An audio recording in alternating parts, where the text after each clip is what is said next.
Okay, so karon nga time is nag-crave man si Dimi og kinilaw.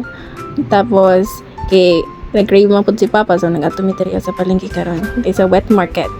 So makita niyo nagalain-lain nga mga isda, pero ako kabalo kung saan na siya mga klase mga isda kay nailan ra nako kay bangus og tilapia og unsa ganito katong murag lapad kay nga porma. Sa tong lapad nga porma.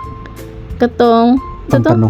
Ang buto wala kabalo sa to. So mato siya naman itong mga lamas, sana ni pagkahuman pa uli nami. So karon nga time, is nag-drive na si Dimi pa uli. So mo to, nagisgot mi bahin sa kung sa gyud ang amo ang lutuon aside sa kinilaw.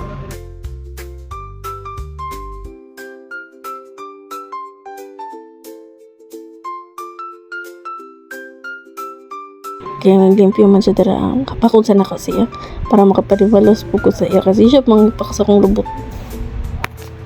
Ikaw na po mag voice over. Si Kapapang na po mag voice over kay ikaw po na si Kamamang. Saya si kamang-kamang. Kamang. Sige. Okay. Gumikos-mikos na butana guys. Ay, kapapang di ay. Siyempre, di na to kalimutan ng anjin mo to. Anjin na mo to. Kalamansi para lami. A few moments later.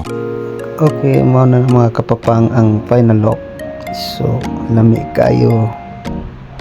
At tapos, shout out sa mga followers, sa mga sharers. Thank you for watching.